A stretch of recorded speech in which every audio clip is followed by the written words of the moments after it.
Tell me about the weather down there right now, brother.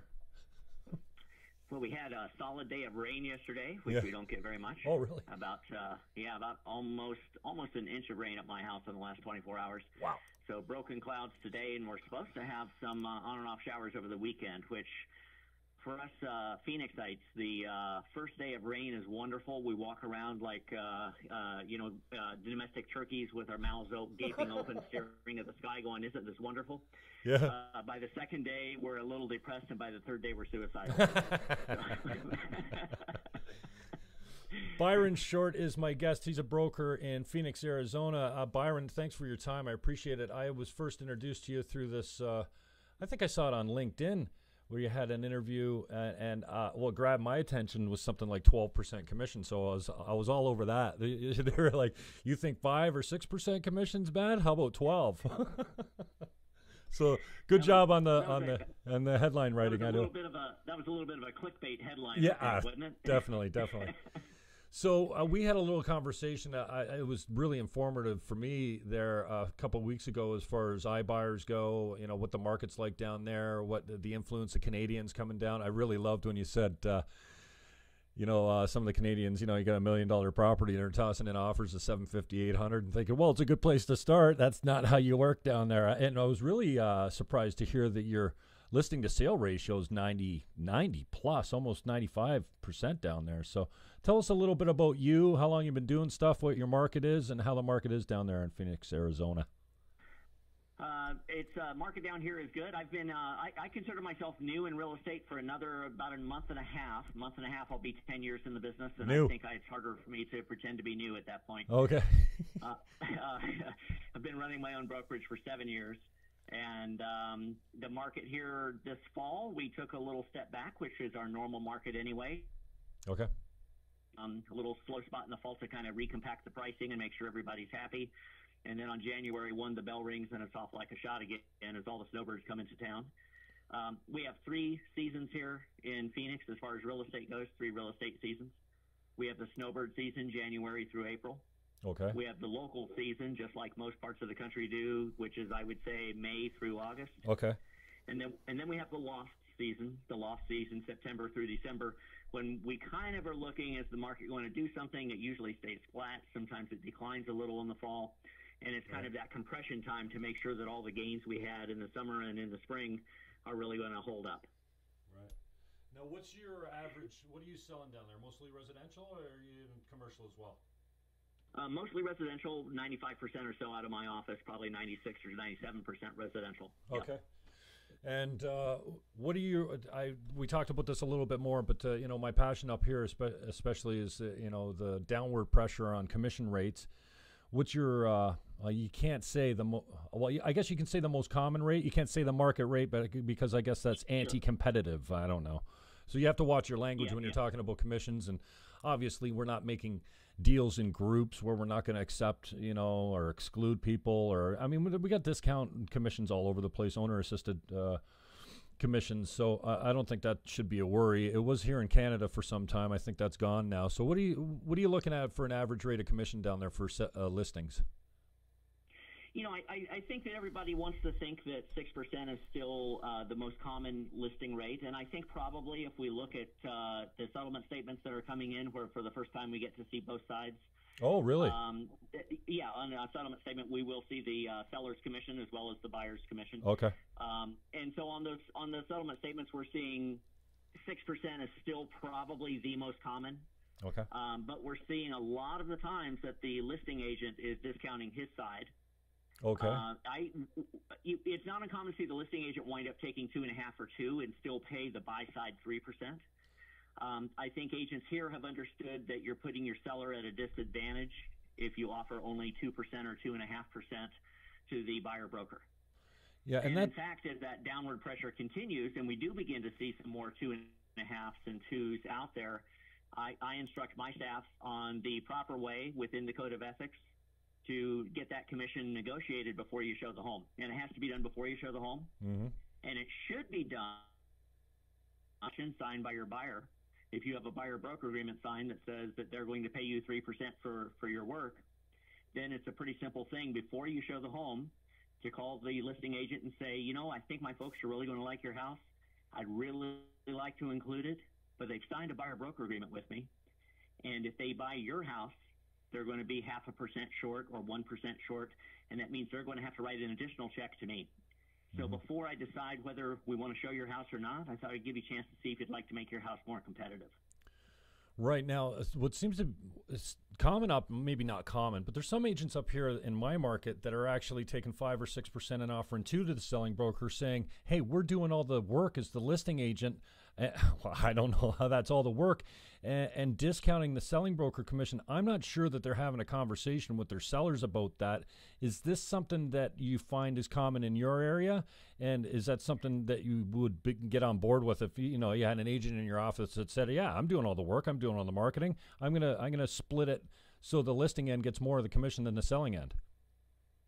Well, that's a great question. I'm glad you asked that. 2 things have happened that relate to this directly. The first one is our Arizona Association of Realtors ER form, our exclusive right to sell form, our listing form, now says, as of about a year ago, it shows what are you offering to the selling agent.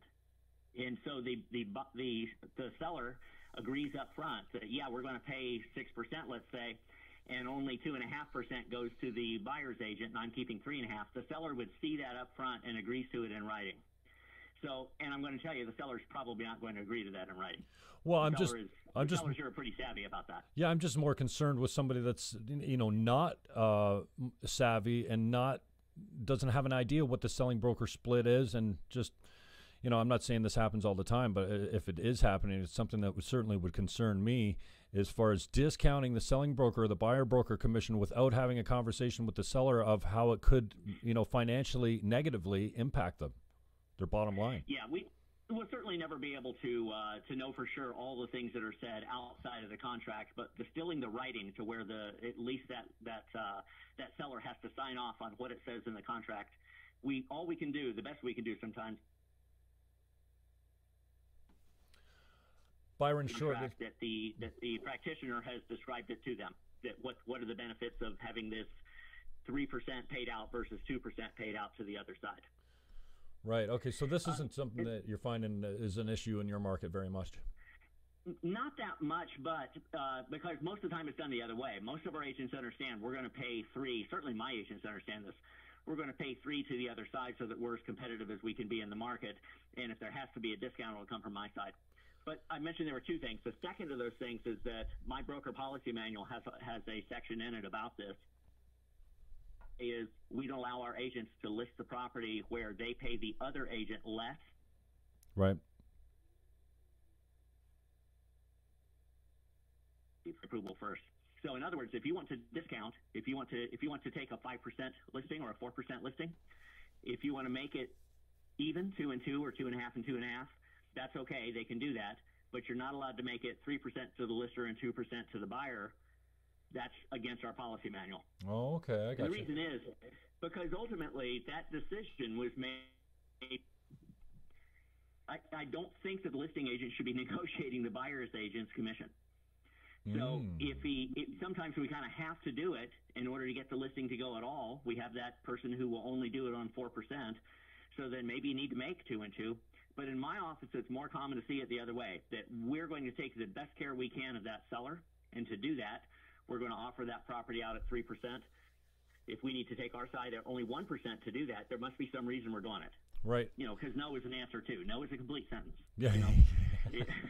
Will you discount? No, I won't. Thank you very much. Yeah. That's a perfectly viable answer. And then you need to explain why other people might discount and what they're giving up to do that. Right. So how common would it be for someone to have a home that's been on the market a long time, and instead of doing a price reduction, they do a commission increase to something like 4%? So it's more than the whole market out there. Do you see that at all?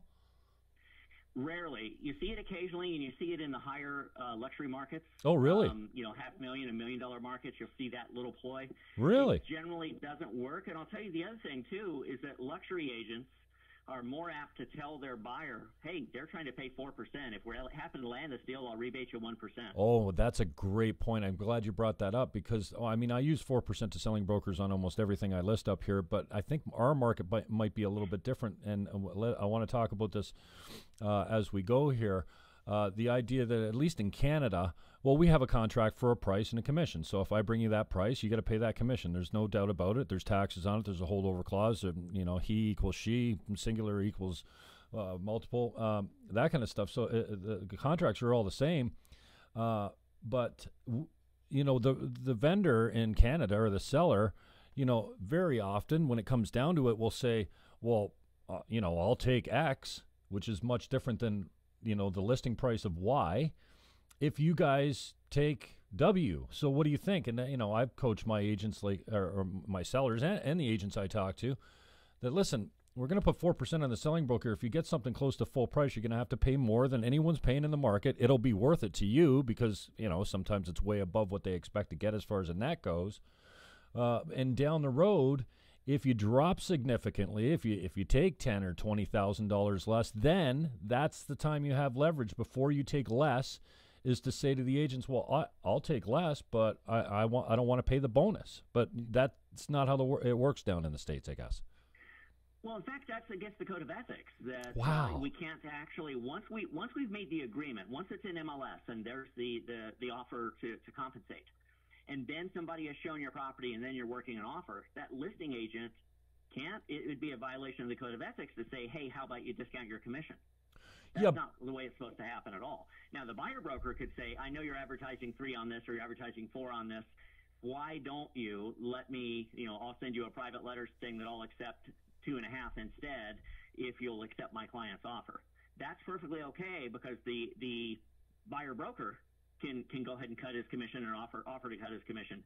But the listing agent cannot. Oh, you start I got making you. that change in commission part of the offer, and you've got a violation of the code of ethics. Oh, okay. Maybe I misunderstood you when we spoke a couple of weeks ago because I was under the impression, so if you're at the negotiation table, and back in the old days, and I still go on every presentation as a buyer's agent that I can, even though, mostly it's done by email and virtually. Obviously you have a presentation to the seller, but I try to be there when possible.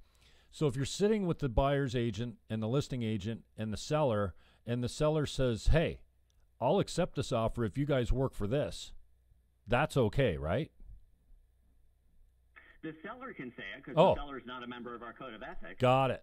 But the seller can't. That's something that the seller's agent needs to clarify before it goes to writing, because we still can't really make that offer. And the contract says that. The contract doesn't say we will change this. So we have a situation, of course, fiduciary duty says we're going to follow their lawful instruction. It's not a lawful instruction if it requires us to change the contract as it's written. So the selling agent has the right to say, no, I won't do that because we already have a contract. And if I do that, then I'm violating the code of ethics that I'm bound by.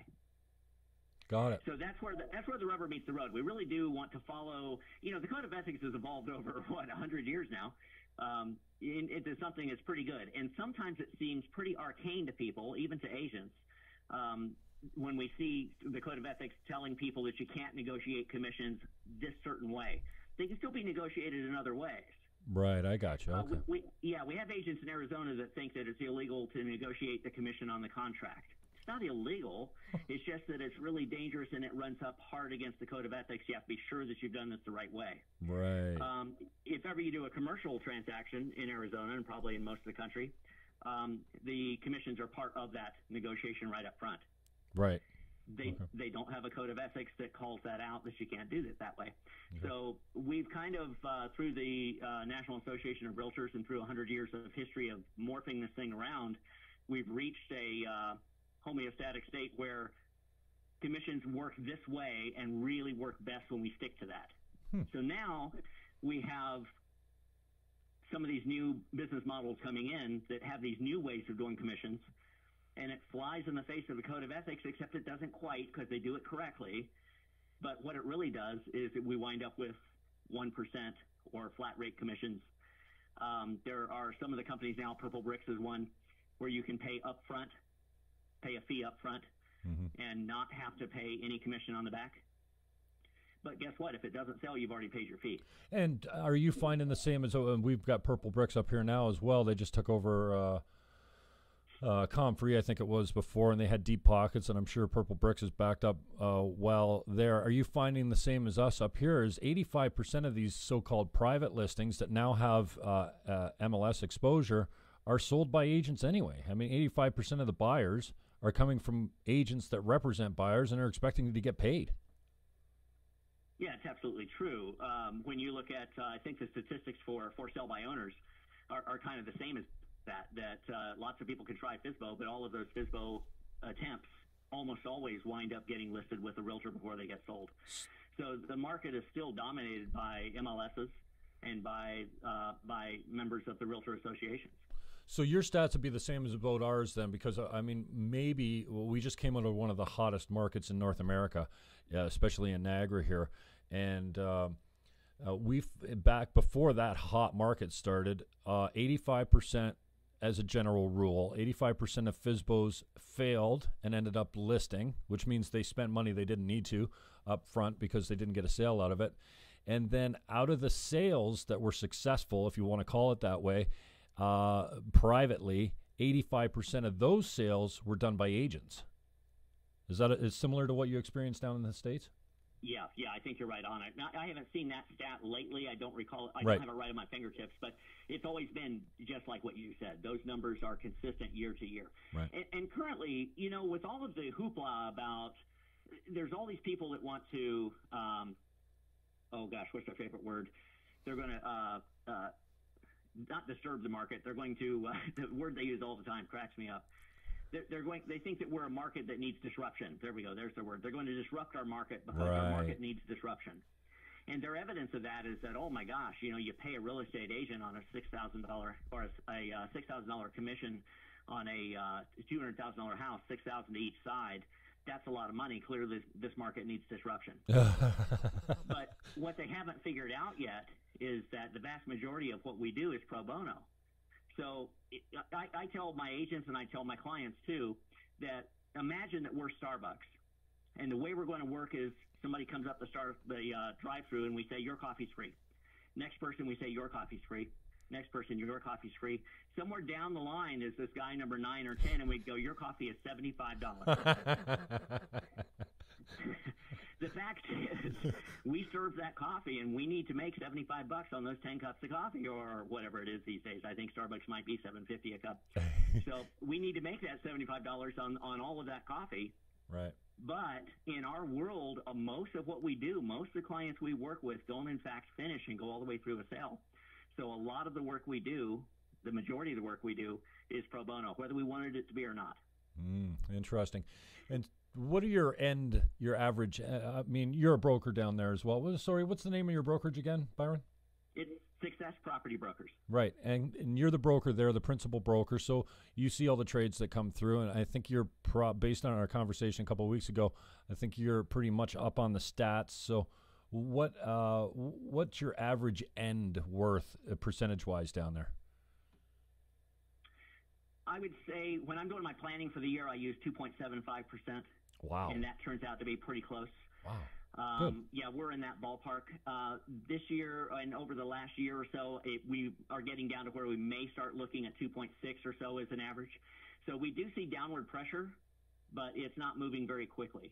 Okay. If we check our MLS right now for the advertised rates, which are only for the buy side, of course, I think we'll find that 3% covers something in the 80th percentile.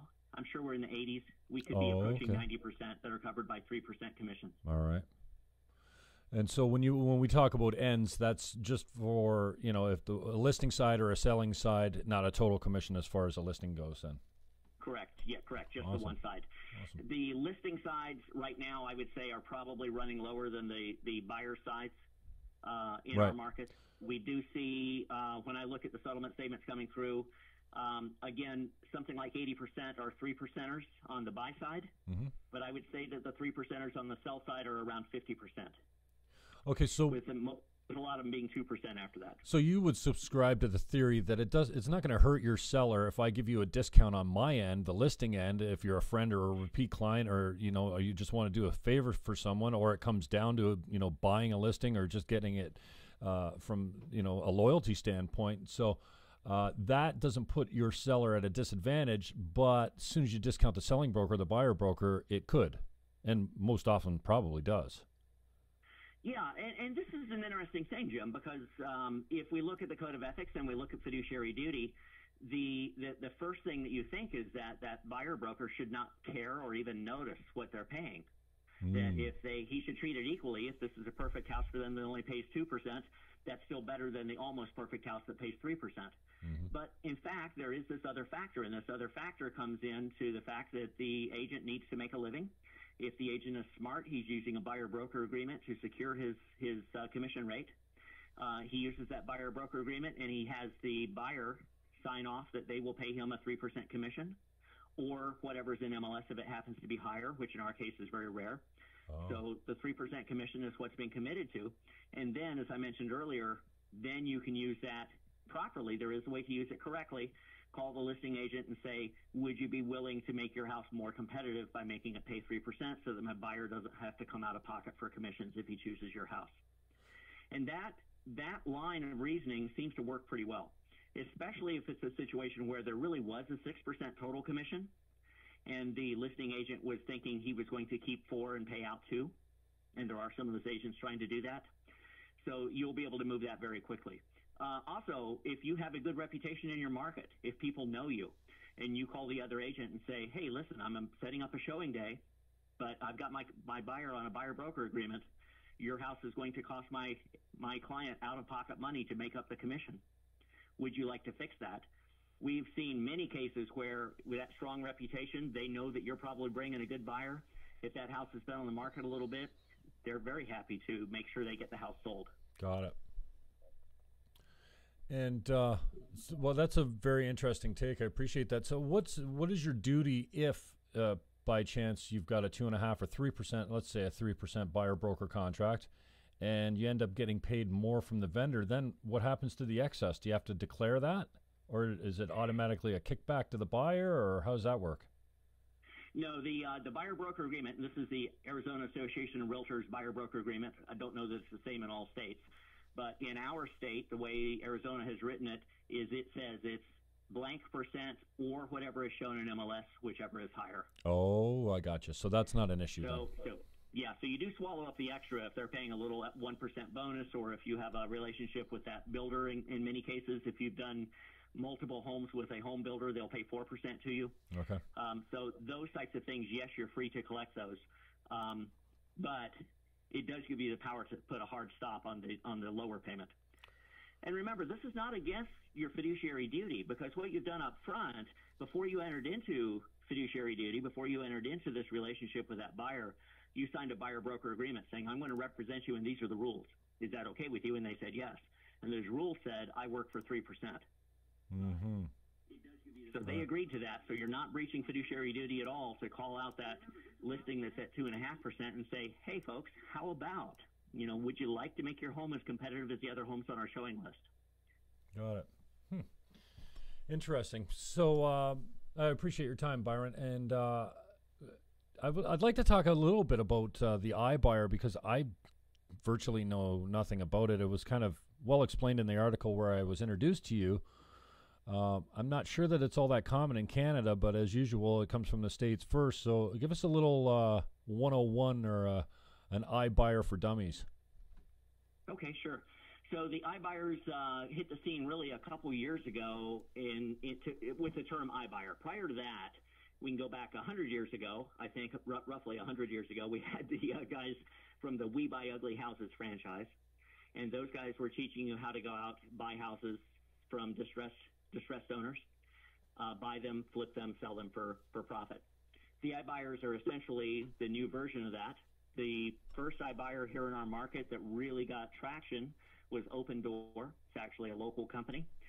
They so far have about $2 billion worth of funding to use for buying homes, in addition to around $500 million of infrastructure investment in their business. So they're working with a lot of outside money invested. So these are not to be taken lightly. They do know what they're doing. What an iBuyer does, if I can put it this way, they bring everything you love about the used car business to real estate. So cheeky. just like in the used car business, they are willing to take in your trade. They will gladly pay you less than what it's worth, so that then they can fix it up and sell it for more than what it's worth. Wow. That's essentially their market. So what this means, and now we do that every day. When you go to buy a new car or a used car, you bring your old trade in there. You could sell it yourself, and you know you could sell it for more, but you sell it to the dealer as part of the trade because it's so convenient, because it's easy. And in the case of an automobile, what are you giving up? $1,000, maybe two, tops, probably most of the time less. So it's pretty easy and convenient to do that at your new car dealership when you go buy your next new car. But with homes, it's a little different kind of picture, because what we'll see is we might have a home that's worth $300,000 on the market, and the advertising that Open Door puts out there says, hey, we'll pay you a fair price for your home, and there's no commissions, because commissions are evil, so you never want to pay commissions. We don't have any of those. And that's what their ads say all the time. And people love that. They go, wow, no real estate commissions? That's fantastic, and I'm going to get a fair price. So then they have an algorithm, and they'll actually give you a bid right on the internet. Wow. This is just like a Zestimate, just like a Zillow Zestimate. Okay. They'll give you an estimate right on the internet, and they'll get it back to you within a very short amount of time. You sign up on the internet, I think you have the estimate back in 12 hours. So it's very quick. Let's say that estimate comes in at $290. Your realtor thought the house was worth $300. They give you $290, and there are no commissions. That sounds great, doesn't it? Mm-hmm. Well, especially because you get paid in 48 hours too, don't you? Yeah. You can close very quickly. They'll close as fast as the HOA can prepare the documents, or the title company. So they'll close quickly. They're very happy to do this. They'll also let you stay in the house for up to 30 days after close. They'll pay for your move. Everything they're doing is aimed at convenience. Okay? Mm-hmm. Think about somebody who has a house that has maybe young children in the home, and so the house is really never clean. Last time when you have young children, your next clean house will be when they turn 18 and leave, right? So that person, the inconvenience of having to show the house and try to keep it clean really weighs on that person. So Open Door shows up and says, hey, instead of $300, we'll give you $290, no pesky commissions, no showings. We'll close whenever you want. We'll let you stay in it for another week. Somebody who needs to sell this house in order to buy the new house, that's perfect. Right? Mm-hmm. They don't close until they've selected the new house they're going to move to. They stay in this house an extra 5 days, so they're not in a rush to move out. They don't have to spend the night in the moving van between houses when they're waiting to close the next day on the new house. Right. So it's really a convenience play, and it makes sense to offer that. But now let's break it down a little bit. What does it really cost the customer? So I mentioned that there are no commissions because, in the words of Open Door and many others, commissions are evil. Why would you want to pay those, right? Mm-hmm. Instead, they don't have commissions. What they have is a remarketing fee. And a remarketing fee starts at about, guess what number, 6%, and it goes up from there up to as high as 12%, which was the clickbait headline you clicked on. Not my headline, by the way, somebody else's who was talking about me, but not something I said, but they used it as clickbait headline. So they offer a 6 to 12% remarketing fee, not to be confused with commissions. A remarketing fee is what it costs to pay commissions next time when they go to sell the house. Oh. You see how that's entirely different, right? Right. Right. Wow. So what's scary about this is that the public doesn't seem to – a lot of the public is still buying into this. I didn't have to pay any commissions, and the remarketing fee is the fair cost of doing business. But the remarketing fee is commissions on the next sale. You're paying commissions on somebody else's sale rather than on your own. It really it's a wild little turn of words. The reason it can be 6 and up to 12, in the words of Open Door, when they have to hold the homes longer, either because the market slowed down or because this home is a little tricky, if they have to hold the home longer, they say they will have a higher remarketing fee. So it's not just the commissions, it's also the hold time that they're building into that 6 to 12%. When they first came to town about 2 years ago, the vast majority of their purchases showed a 6% remarketing fee. Today, we're seeing that creep up, and it's more like 8. I still haven't seen any really at 12. There may be some out there, but I haven't personally seen them. A remarketing, so 6, 7, 8% remarketing fee. Wow. So take that $290 price, roll out your 8% remarketing fee. That's another $23,000 or so. So now we've got, what's that make? 267. We're not done yet. Oh. Now they're going to send somebody over, their own inspector. So if I have a retail buyer comes in to buy that house at $300, they're going to have an inspector too. The inspector they hire is a third-party real estate inspector licensed by the state who comes in and says, here's what's wrong with the house, and then you can decide what you want to fix. They know that they're not going to fix the house. They're just there to inspect. They don't have a dog in the fight. They're there to give you a arm's-length third-party a look at what the house needs, a fair look at what are the things that the house might need. That's the way it's done if you're working with a retail buyer. With Open Door, that inspector is their employee. So he will not only be inspecting the house and telling you what the house needs, he'll also be telling you what it's going to cost. Okay. So he's modified the contract. Instead of the contract in Arizona, the contract says that inspector or the buyer can tell you what he needs to close and give you a chance to fix it. It's not a renegotiation of price. It's a chance for the seller to fix the items that the buyer finds objectionable. Okay. Open Door modifies that contract and says, no, it's a renegotiation of price. So what happens is they come in and they say, we want GFCI outlets in this kitchen. Now, the house was built in 1965. There were no GFCI outlets in kitchens at that time. It's perfectly fine. It's grandfathered. It doesn't require those. Well, you know what? A lot of buyers might ask for that too. They can ask for anything they like. GFCI outlets are what, $10 at Home Depot, and you bring in your favorite handyman or the homeowner himself, screws them in, and you're done. But when you see these on Open Door, apparently they hire the Pope, or the outlets are blessed by the Pope or something, because you wind up with this a whole different kind of price point. So they get to put the price on all of their repairs, and then they tell you, here's what we're willing, here's what that settlement statement's going to need. We're going to need our $23,000 for the remarketing fee, and we're going to need, what we're finding is that an average pretty clean house, a house that we would expect to settle the Binzer for $1,000 or $2,000, we're finding that Binzer offer from Open Door comes in at $10,000, probably $15,000 average on a pretty clean house. Wow. Okay. So you're getting hit pretty hard there too. If it's not such a clean house, and a lot of the people that are attracted to Open Door are the people that know their house has some issues. Right. So we have seen $30,000 and $40,000 Benzers. Wow. Binzer is buyer's inspection notice and seller's response, the negotiation of repairs document that we use here in Arizona. Oh, okay. So $30,000 or $40,000 there, when we might have settled it for $5,000 on a tough house, $1,000 on an easy house. That's a pretty significant hit too. So the end result is they offered you $290, but the seller in many cases is walking out with $245, $240, something like that. And if I did hear you correctly, you said that, an agent might say, it'd be worth $300 on the open market. The estimate from the iBuyer Open Door comes in at $290. Then you're less the remarketing fee. Let's just call it 8% for argument's sake. And then you've got the inspection. Now, did I hear you say that home inspectors in Arizona are licensed by the state?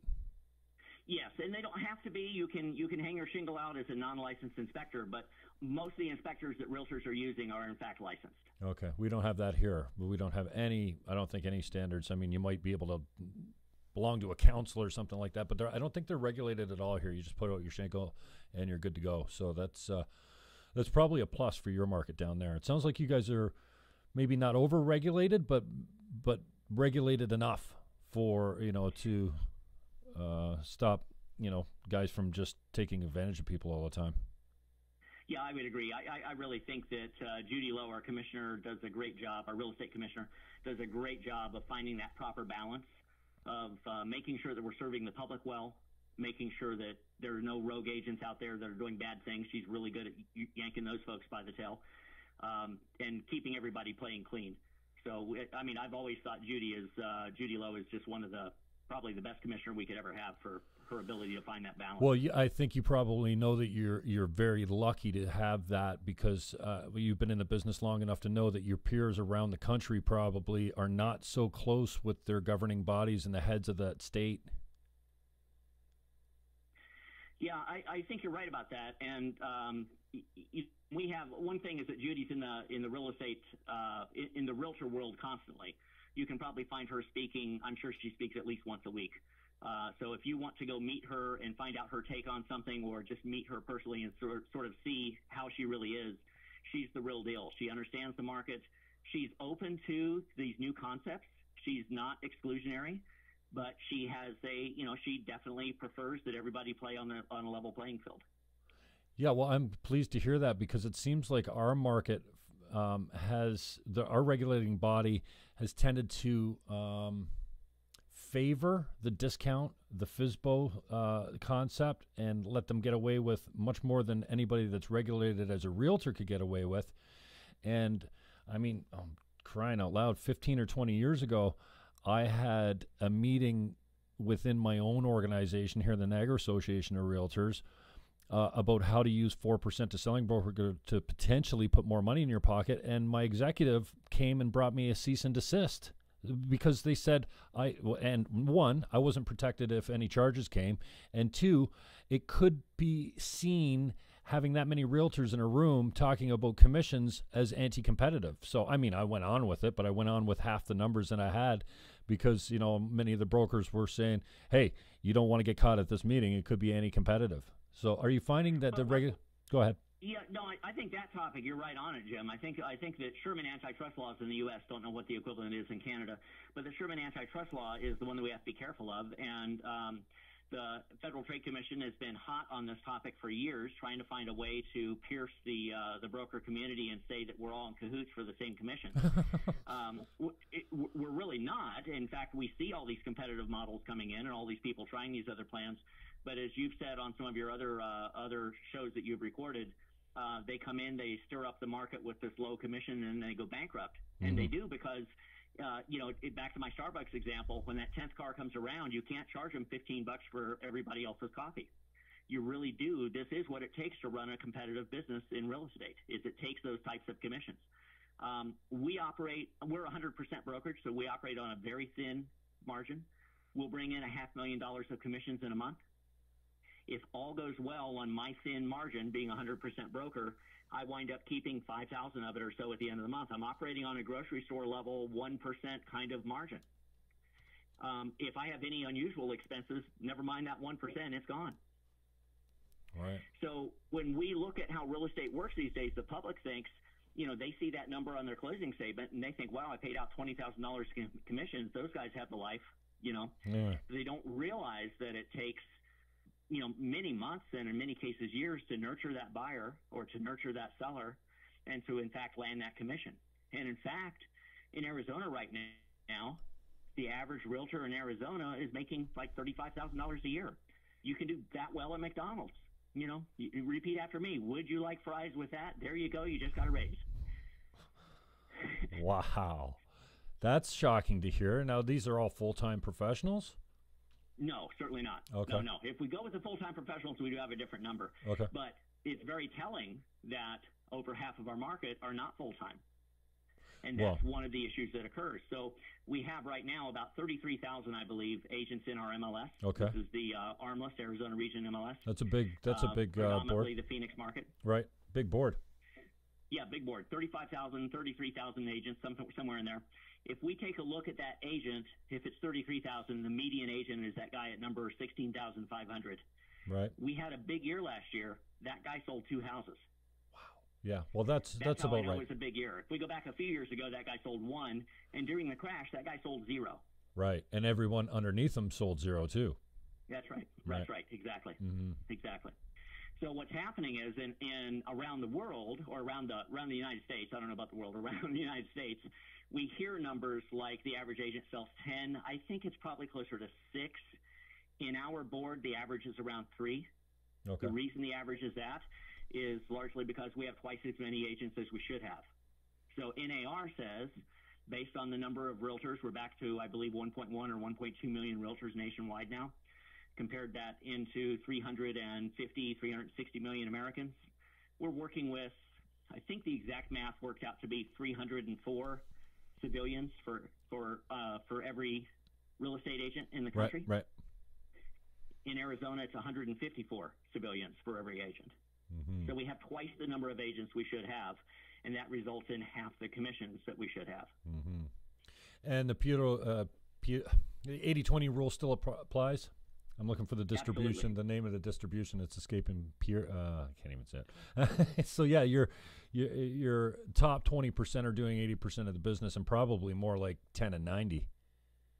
I'd say 80-20 is probably about correct on that, but yes, absolutely. I mean, same thing here in our office. We have out of 120 agents, if I draw the line at 100,000, I believe that number worked out to be about 10%. My top 10% made 100 or more. Okay. If we draw the line at 50,000, a good, about the median income for a full-time working person, not full-time working realtor, but a full-time working person here in our market, then we wind up with 35 or so. Okay. So 30% of our staff making a good, livable, workable wage. What's your take on why the anti-competitive or the governments, the regulating bodies, if it's the same as in Canada, they seem to really favor these concepts that go broke, with the idea that they're protecting the seller or the marketplace somehow. And I fall back to the position of we've been doing this for 100 years, or not quite exactly, but organized real estate has been around a long time. And Sure. Especially in this market, when you got Open Door and iBuyer and blockchain coming, I don't know if you can speak to that, but nothing without value lasts. People just don't use it. And my position as a realtor of 25 years, obviously, is I'm going to be able to get more money than you can privately, absolutely, and probably more than 5 or 6% more. Otherwise, I wouldn't have a job. I mean, you just don't put a sign on a house and advertise it and blow your brains out in advertising and sell houses. If that was true, realtors wouldn't have jobs. So again, I fall back to the position that, if we didn't have value at 5 or 6%, then we just wouldn't be able to collect it anymore. Well, you really hit on something there, Jim, and I want to explore that with you, and especially in relation to the iBuyers and how they're making it easier for us as agents. Okay. So what you just said is we must be worth our money because people pay it. But I think that seller wants to know a little bit more than that. The seller is the one paying the commissions, really not the buyer. So that seller who's committed to 5% or 6% or 7% for your listing wants to know, why are you worth that? And it's difficult sometimes for us as realtors, as professionals, to be able to show exactly why we're worth that until now. So now we have the iBuyers out there. So what I'm recommending to my agents all the time, and we teach on this every week, is that when they're going out on a listing presentation, that they include the iBuyers in that presentation. The way they're going to do it is say, I'm going to take your listing at whatever percent they like. They pick their percentage. They take their listing at that percentage. And then what we're going to do is the very next day, the first day we're ready to go to market, we're going to be calling Open Door, OfferPad, and Zillow. Zillow, remember, is now an iBuyer in our market too. Okay. They come in with a few $1 billion of cash. So we're going to call those folks and say, come on down and give us a bid on this house. Okay? Okay. We're going to get bids from at least 2 of them. The one that looks best, we're going to ask them to go all the way through. Remember that first bid, if I told them the house is worth $300, I'm anticipating that first bid is going to be very close to that. Might be $290, might be $300, might be $305. I've seen them bid higher than my listing price. Keep in mind that that's not a real number yet. That's nothing more than like the 12% clickbait headline that you clicked on to find me. Well, because it's nothing more than something to get their attention. It's pre-inspection and pre-appraisal as well? Yes. Okay. Oh, yes. Yeah, right. Yeah. Okay. Yep. Yeah, so they put in their number, and then they bring in their 8%, and then they bring in the case of OfferPad, the closing costs are all borne by the seller. Open Door covers some of those costs. So then there's closing costs, and then comes the binder, and by the time we're done, we're seeing that $300,000 bid turn into $240, or a $290 bid turn into $230. And not always. Some houses are cleaner. But what we tell them is, and this is the approach I'm trying to get all my agents to take, list with me. If it turns out that you decide to sell to an iBuyer, you really need representation then. Because they're buying in our market they're buying 150 homes a month. Great point. They're pretty good at it. Yeah. Yeah. They can probably negotiate better than you can. And they're not doing this because they're losing money. No. And the money they make is the money that we could be making for you. Right. So you really need somebody in your corner that knows exactly how their rules work, that can work with them within their rules and get you the best money. And believe me, there's a giant difference in what we're going to negotiate on that Binzer if I'm involved than there is if they just have you to run over. Great point. But here's the thing. I'll do it for you for 1%. I'll represent your side for 1% if you choose an iBuyer. The reason I'll do that is because if you're choosing an iBuyer, I'll make it even easier for the iBuyer. You only have to give up 1%, so your net is still higher. Even with that said, I don't think you're going to want the iBuyer. No, not if you're talking tens of thousands of dollars less. Right. I think you're going to be one of those crazy, wacky customers that wants full retail. We never find those, do we? No, well, more common in your market than mine, apparently. Yeah, exactly. So if that's the case, let us do this. Now we have a backstop number. Now, all the iBuyers will tell you that number is good for 3 weeks or 6 weeks or whatever their particular rules call out. But if you call them at the end of that time and say, hey, would you come look at my house again, they're probably going to land back on pretty much that same number and buy the house. Okay? They still want to buy houses. So here's the thing. If I take that listing and we know that the seller can net $240 if we sell to the iBuyer, now we have a bogey, right? So now in order for me to earn my 3% that I'd rather earn rather than the 1%, I need to make sure that I'm able to net that seller more. Right. And in fact, what we find is it's not all that hard to do. So one of our great agents here, an agent who does great advertising, and he's a great team leader. He does several hundred homes a year. He's now advertising on his TV spot how much he beat the iBuyers by. Oh, so he's doing the same thing I'm suggesting. And that's not illegal down there. Yeah. He does it very gently and subtly. The quotes from his clients say, "Oh, okay. He brought me $23,000 more than the wholesaler offered." Oh, nice. And things like that. Yeah. Well, okay. That's what we should be doing. Think about being able to show your value now. Instead of just telling them you should pay me this 6% or 7% commission because I'm worth it. Legacy. Now we can say, look, I'll work for 1% if in fact we go to the iBuyer. If we don't go to the iBuyer and I bring you a retail customer and you make more money, then pay me what I'm worth. So it's very much the proof is going to be in the pudding. I'll put that all in writing. We'll make the deal work for you. And every time, if we say it's a $300,000 house, we usually don't miss by much. Yeah, that so really your listing to sale ratio really surprises me. I mean, you'd think that people are the same all over the world. Maybe your agents are better at walking away from overpriced listings. But I mean, in my market, it could be tens of $50,000 over. I tend to walk away from those listings because they're a waste of my time and money. And as an independent contractor, it's actually my money going into the marketing of the houses. But it's not uncommon for agents, especially if they're in the bottom 80% of production, to just take a $50,000 overpriced, listing. Oh, it gets me a sign on the lawn. It gets me an open house to scrape buyers from. It gets me on the MLS system. It makes me look busy. I'll just take it, hoping that it'll sell someday, type of thing. Well, I need to correct something there. You're calling that a listing to sell ratio. We sell 97% of list price. Right. That's our sales price ratio. But the number of listings that sell, I believe, is in the 70s. I believe we do have 25-30% of our listings that don't sell. No, and that's exactly what I meant is the price, the listing to sale price ratio. As far as I thought you said 94%, but if you're saying 97, even more, I can't imagine that the real estate agents are creating the property values. So what do you chalk it up to? Just a more educated seller that says, you know what, I'm never going to get that price. I'll just list it for what it's worth and get it. Or stronger agents saying, no, we don't take listings like that. I mean, if they're going FSBO or Purple Bricks or something. I think it's actually just evolved over time.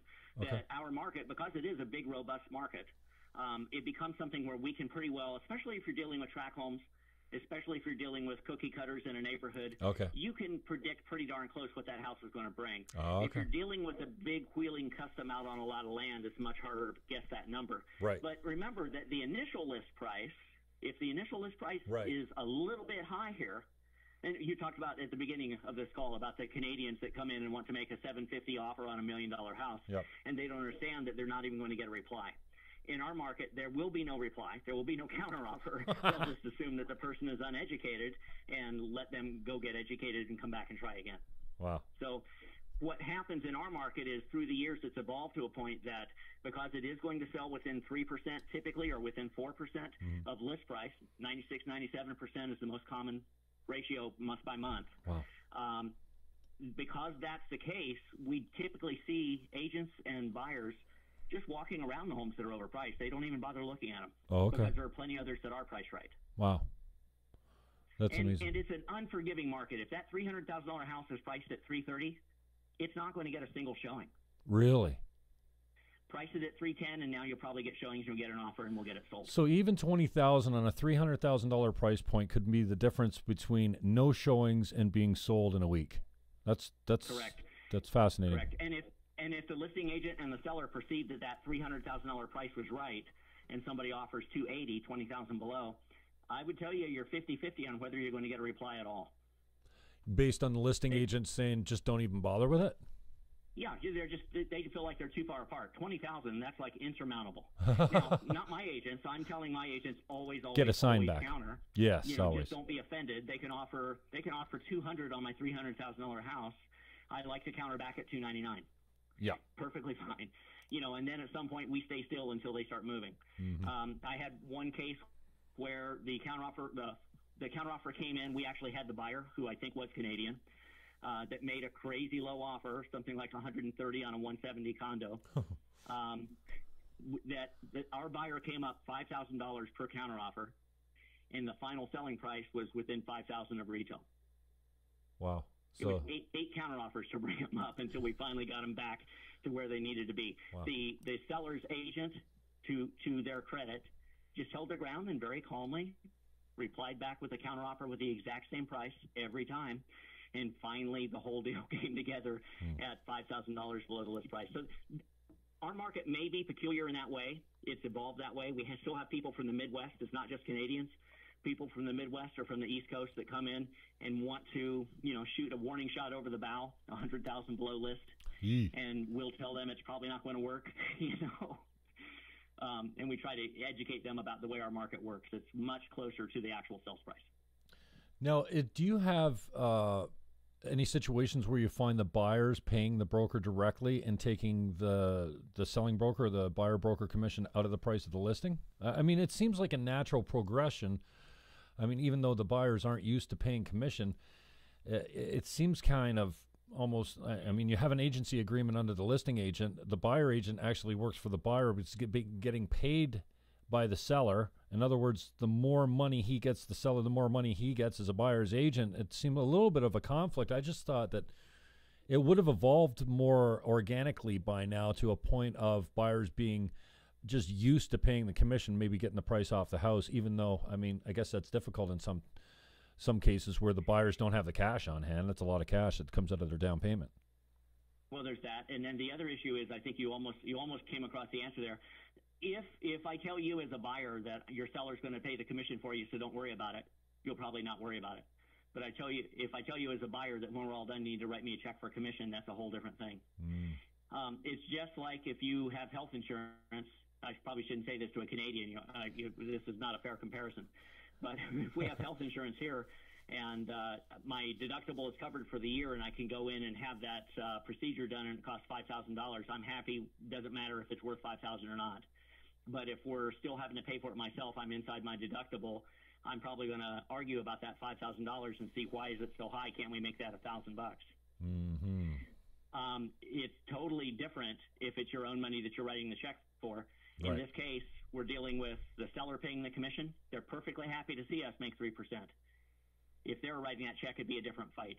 So the way this has evolved, the way NAR evolved the Code of Ethics, which really does revolve around protecting the public, but also making sure that realtors have a way to make a living, it's really pretty brilliant when you look at it. The psychology behind it, that the seller who is about to receive a great big check for their house is the only one that ever sees the commission rate and the only one that's impacted by it. is really far favorable to the idea of having every buyer pay their commission separately and outside of escrow. If we did that, we'd impact several things. More buyers wouldn't qualify because they would need another 3%, whatever commissions are, 2%, 3%, 4%. Good point. In order to buy a house. Mm-hmm. So we'd impact the buyability of the market. So there's a number of things that the way this has evolved is actually really brilliant. So my hat's off to the founders of the Code of Ethics. What was that, 1910 or so? Really? For getting that all put together and figuring it out. Wow.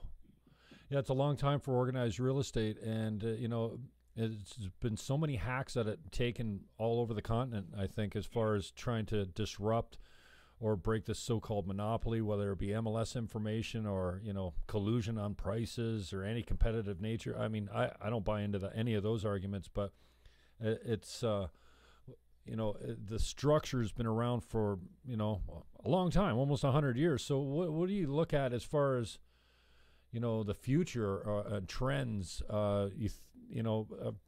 I've heard many people say for many decades almost, the internet's it's gonna change everything.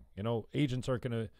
I mean, it has changed things from the standpoint that most of the buyers are saying, "Hey, I found the house. Can we go see it? And can you write an offer on it?" More than me driving by something and saying, "Hey," I mean, because you've got automatic updates with email and everything, so things have changed. But the fee structure has changed a little bit, but we don't see the industry collapsing. I mean, with 33,000 or 35,000 members in your area there, I guess that speaks volumes.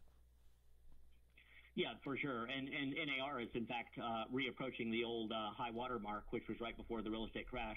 1.4 million realtors were quickly coming back up on that number again. So people do want to be in real estate. It is an attractive business to be in. I think it's the greatest business in the world if you're an entrepreneur. No other business in the world can I have billions and billions of dollars worth of inventory that is at my disposal, and all I really need is a fresh ballpoint pen and a pad, and I can be in business. Obviously, that's one of our problems as an industry is the low bar to get involved. Here in Arizona, Commissioner Lowe is talking all the time about, is there a way to raise that bar without being exclusionary? Not an easy task. We'd like to raise the bar and make it a little tougher to get into real estate, but any effort in that direction begins to look like we're protecting the existing realtors, and that's not something that Commissioner Lowe would play nice about. Oh, I see. She wants to keep the door open, but at the same time be fair to the public. I've never heard that argument. If we had tougher licensing laws and more things that you have to do, something I'd love to see happen, it'll never happen, but something I'd love to see happen is when you go for renewal of your license, if you've been selling 3 houses or more a year, renew right here, it's $50, you're done. If you haven't sold 3 houses a year, then there's additional classes that are going to be required. Right. And if you haven't sold any houses, then it's going to be quite a lot of additional classes required. Right. And this would protect the public better. This would limit the numbers. This would help the existing practitioners to make more money. But it would definitely be seen as exclusionary. It would be seen as a roadblock to new people and new models trying to get into the business. I've never heard the argument that actually protects the existing realtors that are already licensed. Like, who cares? This is everyone's going to be subject to the new rules at some point. We have renewing licenses, so every 2 years we have to take 24 credits and so many courses online to make sure that we're updated. It's pretty Mickey Mouse. It's it's a program that you just click through, really. I mean, you don't really have to really answer anything or read anything. So it is kind of Mickey Mouse that way. But in Canada, at least Ontario, we've increased the licensing requirements to, maybe I'm exaggerating a little bit here because I haven't really taken it's been 25 years since I took the course, and it was 3 courses. It was pretty, 3-hour exams. It was a decent, the courses were 2-3 weeks long in class, 40 hours a week type of thing. Now I'm hearing, and I know people that have gone through the exams are much harder, and it's being equated more to almost like a college, a university course from the standpoint of the volume of information that's required and the testing that's required. Of course, we've got a 75% pass rate as well. So I just think that's an interesting argument that it would be exclusionary and protecting the people already in the business. But man, if you want to raise the bar, what are you left to as far as education? Well, I agree with you. I mean, that is the bar. Here in Arizona, it's 90 hours of classroom time for your first license, another 90 hours if you want to be a broker. And then the CE is, as you said, 24 for a regular practitioner, 30 hours for brokers, with some specific broker management clinic, which are a little more rigorous type courses to take. But all of that is fairly simple and fairly easy, and it really comes down to sitting in a classroom and staying half awake and being a good test taker. We have a 50 or 60% pass rate on our first-time test takers, but you can take it as many times as you need. And I know that there are people practicing real estate today that needed multiple, 6, 7, 8, in some cases 10 or 12 times to pass that test. So the tests are fairly meaningless if you can just do them over and over until lightning strikes. A better answer is, in fact, once you start practicing, that rather than just punitive, if you do something wrong, then we pull you up by the tail. Instead of that, maybe we have something that says, let's see how much you're doing. And what that would do is those people, if we draw the line at 6 sales, the people in our MLS that have done 6 sales, that probably gets us into, I would guess, around the 75th or 80th percentile. So we take that top 20 or 25% of the agents, and they're the agents that we really want to see practicing.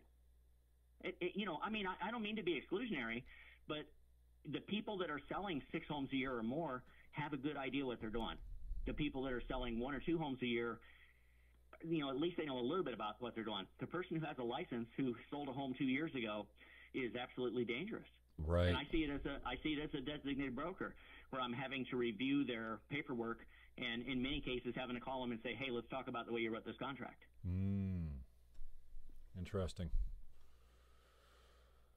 Man, I really appreciate the time. It's a wealth of information. I'm surprised how similar the rules and regulations are as far as our regulating bodies go. What's your take on NAR and the service that you're getting down there for the fees that you're paying? Have yet to been maybe I'll go to San Francisco this year for their conference, but I have yet to be at one yet. But what's your take on NAR and the representation that you get from them? It's a very popular thing to bash the associations of realtors, whether local or whether NAR. Okay. And I'm not much of a basher for that. There are things that they do that I don't like. Well, welcome to the world. There's no, that's true of everybody. Right. But overall, when we look at what the structure is and what the structure does, I hear agents calling all the time for, why don't we abolish MLS and let's go it on our own. Well, do a couple commercial deals where there is no equivalent of MLS, and where every phone call to find out if you can show the property starts with, are you paying a cooperating broker, and what are you paying them? You have to know that first. It's a whole different world. Be careful what you wish for, because the people that are saying we're not getting what we need out of NAR, we're not getting our money's worth, perhaps they're taking NAR forward, and that's a good thing. But the idea of saying we can replace it, I think that would be a very bad thing. I think if you replace the MLS and replace NAR, then you've also wiped out the Code of Ethics. And the Code of Ethics is, to give you an idea of how long-lasting and how effective it's been, Arizona became a state, 1912, yesterday was the February 14th, 1912, was when Arizona became a state. They put into writing all the Arizona real estate rules shortly thereafter, and guess what they modeled them after? The National Association of Realtors Code of Ethics. So a lot of the rules that we see in Code of Ethics are in fact law in Arizona, because Arizona didn't build real estate rules until after the creation of NAR. So that shows how effective those have been. They've not been modified very far from that original start point in 110 years. Wow. It really does work. Do we want to get out there and say, let's throw everything out? All these folks saying real estate is ripe for disruption. The idea that people can see houses on the internet is not going to resolve it. The only people buying houses on the internet are investors, and they don't care what the pictures look like at all. They're looking at the spreadsheet. But for people that are going to live in that house, the vast majority of homes sold, they need to walk in. The agent needs to watch their eyes. We're looking to see when that client walks in and their face lights up, when that client can picture their family growing up there, when they can picture their baby daughter's birthday, when they can picture their grandparents passing away in that home. That's what we're trying to sell, is home. That it's far more personal and important than something that you would ever buy off a website. So those that say we can disrupt this business and we can turn it into an information business where the information's on the internet, but we don't need anybody else. yeah, they've missed the point. That's not what we're selling here. It's not what we do, and it's not why we're worth the money. Got it, Byron. That's we're at an hour already. I want to respect your time, but I don't want to cut you loose without talking about the trends in brokerage. You mentioned you're 100% brokerage. I don't think that even exists in Canada, or certainly in Ontario. It's not that popular right at the moment.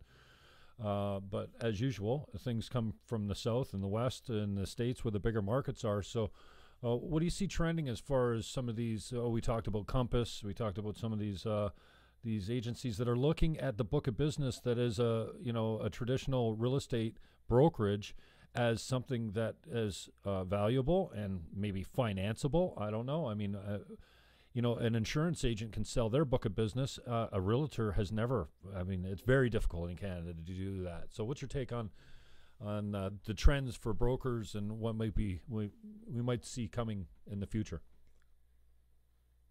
Well, if you look at the 100% movement, there are two places trying to take credit for it. Realty Executives, which started here in Phoenix, says that they invented the concept. And then they had a young upstart guy named Dave Liniger who was supposed to go to start that concept in Denver, and Dave instead landed RE/MAX. RE/MAX, yeah. So Dave Liniger and the folks over at Realty Executives both claim that they started the trend. At that time, let's take the RE/MAX model because it was the more successful of the two. At that time, the idea was you're going to rent a desk from us. Right. So the broker needs to only cover all of the desk costs and overhead costs. He doesn't need any money from the transaction whatsoever. So he charges the agent, the practitioner, a desk fee. He collects enough agents that he's got his nut cracked. He's really renting out space. And that was the concept. And 100%, every last dime goes directly to the agent. That's evolved now. With RE/MAX going public, it's now 95.5. So they're not a 100% store anymore. They're a 95% store. And the other thing that's happened is that RE/MAX has added on more and more fees. So the monthly fee is there. In our market, that monthly fee starts at a low of about $800, moves up to $1,400, $1,500 if you want a private office or subscribe to a lead program or some other things. Right. So we see very high monthly fees for a RE/MAX agent, and then a 5% split to the broker. 100% real estate's a little bit different. In our market, accepting the idea that Realty Executives and RE/MAX are 100%ers, which it's arguable whether they really are or not. Right. Accepting that idea and moving instead towards a HomeSmart, for instance. HomeSmart is $300 per market. They charge $25 per month. These are broad strokes. They may have some other fees, but this is pretty much what they advertise and pretty much what they do. So a practitioner can sign up there for $25 a month. He can land a contract of almost any size for $300.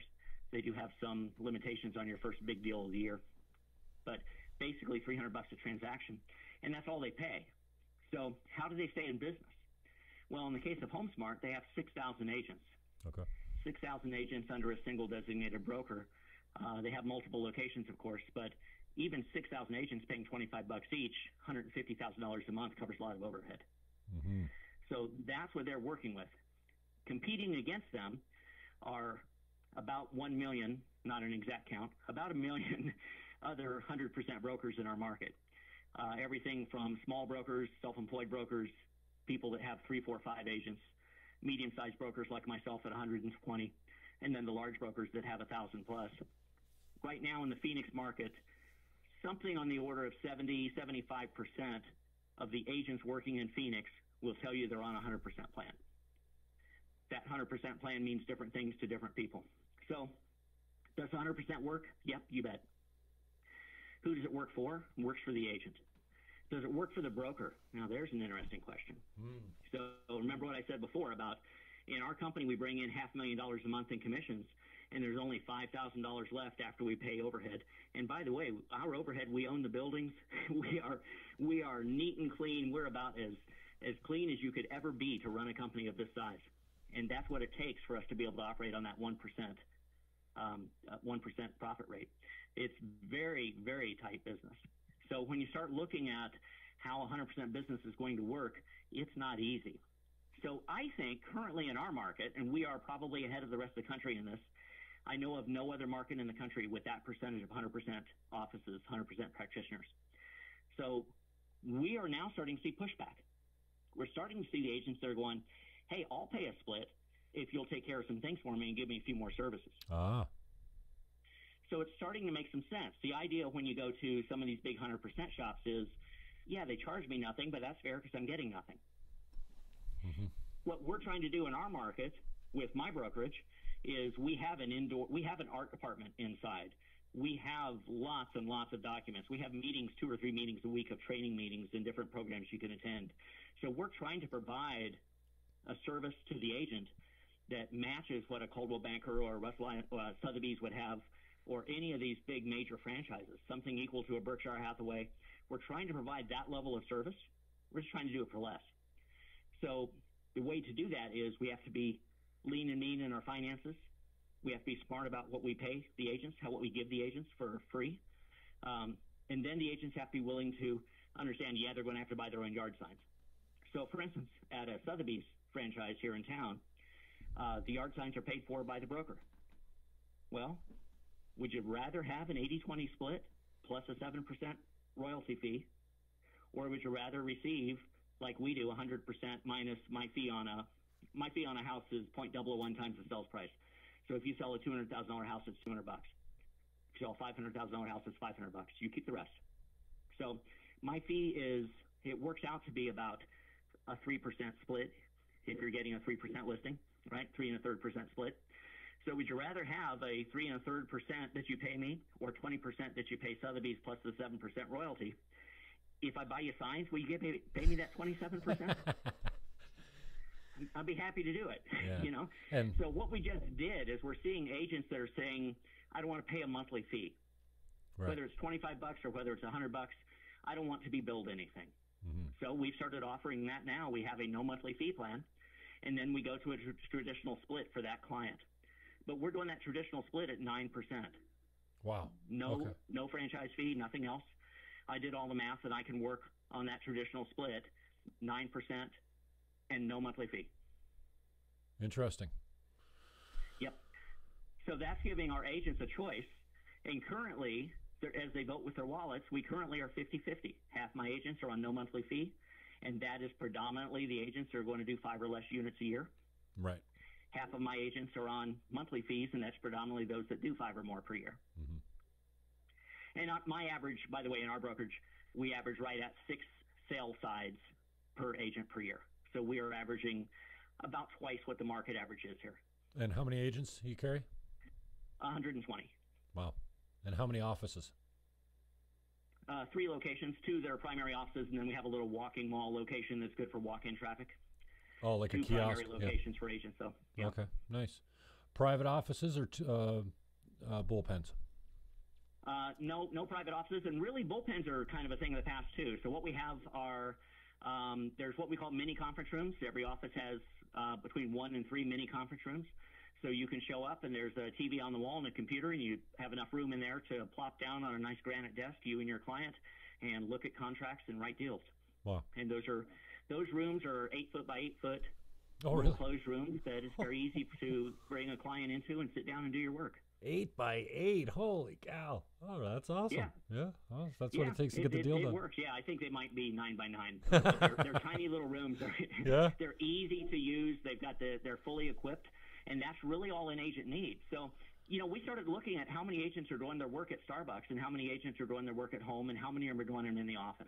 Right. And it doesn't make sense for an agent to be contributing to the high overhead that's included in office space for the broker. Mm-hmm. It's one of the things that drives me crazy. This is a personal pet peeve. It drives me crazy to see how many people in our industry are not owning their own real estate. Brokers are renting their office space.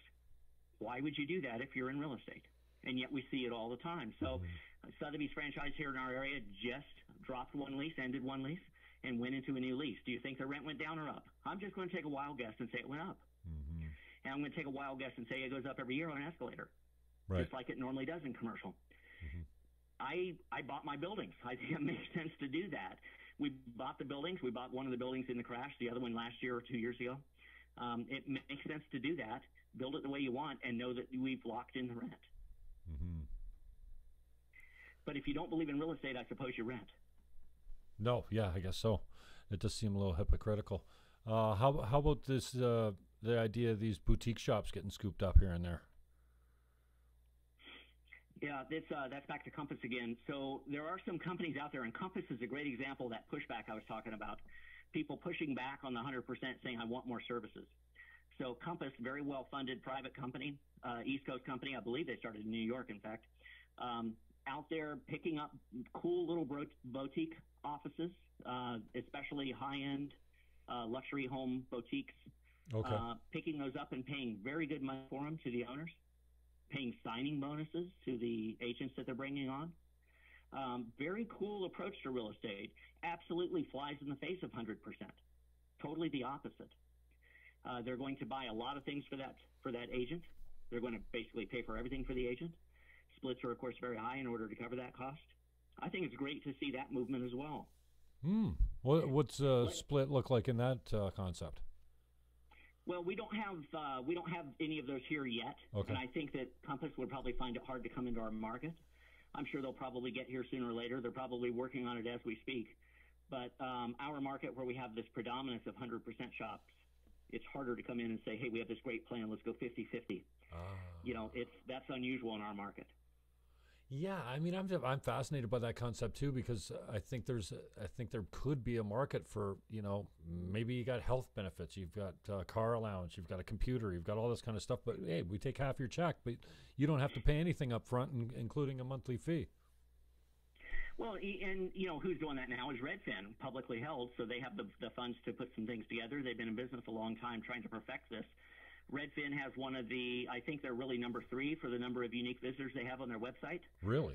Very, very strong website now. Great at pulling people off the internet. Okay. And their concept is, if you work for Redfin, they have 2 classes of agents, but their top class of agents are full employees. They actually have a salary and a guarantee. Wow. They get paid a bonus on homes, but nowhere near the full percentage. And if you do the split, it's something like 90% for the store, 10% to the agent. But you got to understand the benefits, health insurance, a bunch of those types of things like you mentioned. Redfin hasn't been able to make that stick, certainly not in our market. Now, I understand in other markets they're doing better. But in our market, Redfin is still a relatively small player here. Interesting. Well, Byron, I really appreciate your time, man. I know I kept you longer than I promised I would, and I appreciate your flexibility there. Just tell everyone before we cut you loose how they can get a hold of you, and then we'll say goodnight. Absolutely. Best way to reach me is just send me a note to my personal email. That's Byron, BYRON, at ByronShort, BYRONSHORT.com. All right. And is there anything else in closing you wanted to wrap up with? Anything we missed or anything important you think we should know about? I think we covered every last topic in real estate, didn't we? In 1 hour, we covered it all, man. Nothing to drink beer over later. We have solved the world's problems. There we go. Absolutely. Byron, I really appreciate your time. Let's do it again when the market develops a little bit more. And, man, just such a great source of information. So, thanks a lot for your time. I appreciate it. Happy to do it. Thanks for having me, Jim. All right, Look brother. forward to the next time. All right, let's talk. All right. Cheers. Bye-bye. Byron Short, that did not suck. Well, thanks for tuning in. That was a little bit of technical, unless you're a realtor or you're actually thinking about selling something in real estate. Fascinating seeing the way the trends are working these days as far as the Redfins and the Compass, going back to the 50-50 split and giving people complete healthcare packages and no fees and everything like this, and then paying them a salary. I think that's such a great, cool concept. And then a bonus, that amounts to about 10% of what you normally would take home is 90%. So Byron Short is a realtor he's a broker in Phoenix, Arizona. 3 offices, two offices, what do you say, 160 agents or something like that? 1.2 million registered realtors in the States. Wow. And there's 33 to 35,000 in his board alone. That's in Phoenix, Arizona. He had some great things to say about the controller, the registrar of his business down there. Many people, it's their favorite pastime is taking shots at the regulating body. I'll put myself in that category as well, especially when they get it wrong, both at the provincial level and the federal level. So Byron Short, we had a great conversation a couple of weeks ago, brought on by this iBuyer thing, and I think the iBuyer is fascinating. If you want to sell quick and your break wall has fallen into the ocean or the lake, maybe the iBuyer is something that you want to try out. And you know, the idea that these agents will work with iBuyers and do it for about a point. So anyways, Byron Short is a great source of information, and we'll touch him up again soon. In the Niagara market, I do have something coming up soon in regards to a listing. St. Catharines, if you're looking for a north end 1,600 square foot 4-bedroom bungalow, this is a very rare piece. It'll be coming up middle of March. But if you want to get in soon, especially if you don't have an agent, that'd be great, because it's a friend of mine. I'd like to give her a good deal on the commission, and if I bring the buyer, I can afford to do that much more than if I only get one end of it. So I'm not going to give you the address, but it is north of Scott. Let's call it the Grantham, Niagara area. So north end, Monarch Park subdivision, great property. A 1,600 square foot natural 4-bedroom bungalow. So there's 4 bedrooms up on the main floor.